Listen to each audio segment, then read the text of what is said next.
Today we're talking about a train near Magdeburg by Matthew Rozell. Matthew Rozell was a Midwestern teacher of history, and he went on a trip, and he visited various people. And what he learned is not pleasant. This is a book about the Holocaust, which was greater than any of us had actually ever imagined, and had begun long before World War II. At first, the Nazis were merely getting rid of disabled and injured and mentally defective children. They were unworthy of life propaganda was promulgated throughout Germany at that time. They would take them to hospitals where trained doctors injected them and watched them die, where trained nurses neglected them until they died, and they starved them, and they had gas chambers because, after all, and these were trained, skilled, educated people. These weren't stupid thugs. These were normal people. And did everybody know what was going on? Oh, yes, they did. They drove them there in school buses with blacked out windows. Everybody knew what it meant. They marched groups of Jews on their way to Bergen-Belsen and Treblinka from the railheads. They marched them through town to have people spit at them.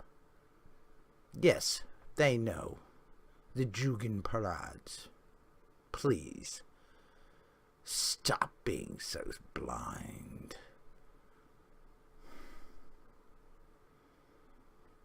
And while he was on his trip, touring the various death camps, a man was being put to rest in the foothills of the Adirondacks.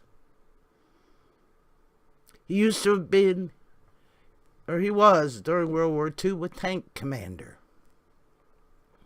of a tank unit who liberated Bergen-Belsen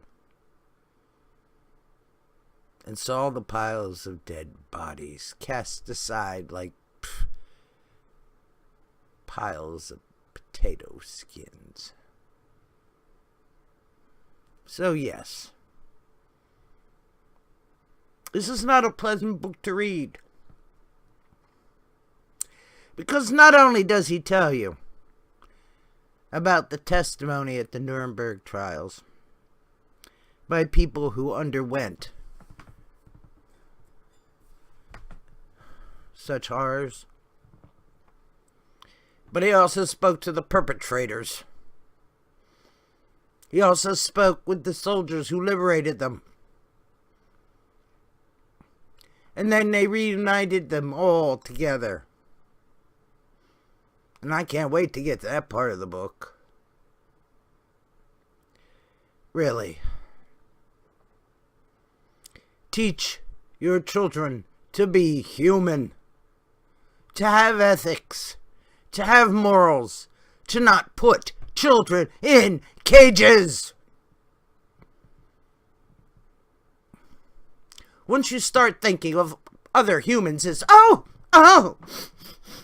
we can't have those here, then you start thinking it's okay to send them to hospitals where there's gas chambers in the basement. Evil begins slowly. And don't turn your eyes away and don't say, well, they're not Americans, are they? Oh, but they're here illegally. Who the hell cares? They're human beings. And if you debase them and you shoot them, you turn yourself into a perpetrator. And your silence merely condones the whole thing. Your fiscal and your voting support of these policies damns you utterly. Satan laughs. So,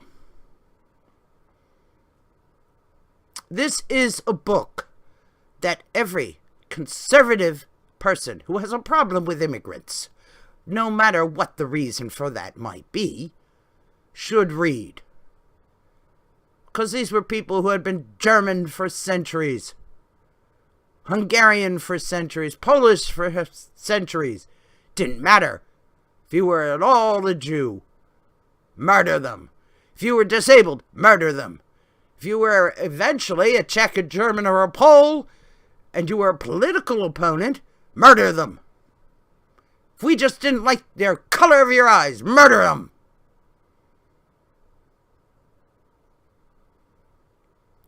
Let me hear no more. Oh, well, it couldn't happen here. Nobody at the time thought it could happen there either. So yes, this is a book that y'all should read. Never vote for a demagogue. Never vote for someone who appeals only to your emotions and has an empty bunch of policies behind them. Demand better. And now, thank you for listening. Thank you for coming. And please, come again. I'll try to read some happier books. Thank you for coming.